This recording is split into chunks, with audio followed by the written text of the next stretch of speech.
is what if Allah declared for you oppression? What if Allah decreed oppression upon you for the rest of your existence? At a personal level and at a political level. What if we don't see the light at the end of the day? What if we don't see victory in our lifetimes? And subhanAllah, in that same vein of that hadith, وَلَا تُصَلِّتْ عَلَيْنَا مَنْ لَا يَرْحَمُنَا, I was reading Al-Imam Ibn Al-Qayyim rahimahullah in his Madarij al-Salikin, and he says, قَالَ أَحَدُ الْعَارِفِينَ, that there was a righteous man who said, لِرَجُلٍ تَعَدَّ عَلَيْهِ وَظَلَمَهُ, who said to a man who oppressed him and who wronged him. And I want you to memorize these words. قَالَ إِن كُنْتَ ظَالِمًا فَالَّذِي سَلَّطَكَ عَلَيَّ لَيْسَ بِظَالِمٍ إِن كُنْتَ ظَالِمًا فَالَّذِي سَلَّطَكَ عَلَيَّ لَيْسَ بِظَالِمٍ. If you are an oppressor, then the one who put you above me is not an oppressor. SubhanAllah, think about the power of those words.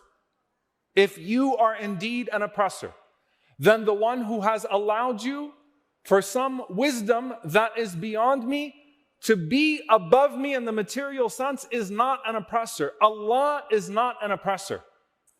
Allah is not an oppressor. Even if the oppressors seem to reign free at times, Allah subhanahu wa ta'ala is not an oppressor.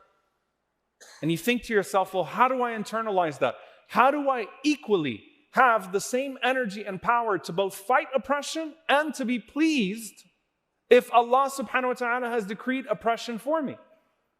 And you take it back to the very beginning of mankind. The story of mankind, subhanAllah, starts off with all of the diseases that are present in mankind today. It's a story of pride, it's a story of envy, it's a story of murder. It's everything that the angels said. أَتَجْعَلُ فِيهَا مَن يُفْسِدُ فِيهَا وَيَسْفِكُ الدِّمَاءَ. It didn't take long for human beings to spill blood. It happened with the very first generation. That murder happened. And who did it happen between? Brothers. Think about that. Brothers. Not people that are cousins, not people that are uncles and aunts, not friends, brothers. And it's Qabil and Habil, Cain and Abel. And we could talk about that all day long because it occupies a significant portion of the Quran for a reason. To say this is how mankind starts off. But I want you to see the final moments through the lens of the wronged brother.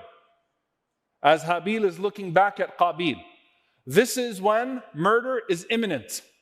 This is the moment before his blood is going to be spilled. And we don't even know what that looks like yet, as far as humanity is concerned. But this is the final moment when he looks to his brother, who has that murderous rage in his eyes, who is holding his weapon towards him, outstretched.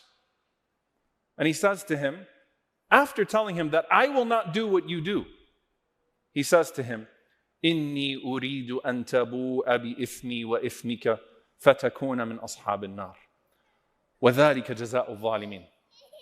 I want to let you bear the full sin of me and the full sin against me and your own sins. I want you to bear the full sin of this act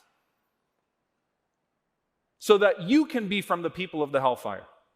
وَذَلِكَ جَزَاءُ الظَّالِمِينَ. And that is the payment for the oppressors. SubhanAllah, think about that. You know, we never really think about what he must have been feeling in those moments when his brother outstretched his hand to kill him and he submitted himself to that moment. He submitted himself to that decree for himself. He's a human being. He's not feeling sympathy for his brother in those moments. And this is also very important because we are not angels. That doesn't mean we have the right to act like devils, but it does mean that we have the right to feel human. He said, I want you to be punished. I expect my Jannah, I expect my paradise. I have full trust in Allah subhanahu wa ta'ala to grant me what He has guaranteed me should this act of oppression meet its final end. But I fully want you to go to hell. Think about every image of the oppressor standing seemingly triumphant over the oppressed. And the body language and the confidence and the belief in what comes next. إِنِّي أُرِيدُ أَن تَبُوءَ بِإِثْمِي وَإِثْمِكَ فَتَكُونَ مِنْ أَصْحَابِ النَّارِ. I want you to bear the full sin of this act. I want nothing to do with this.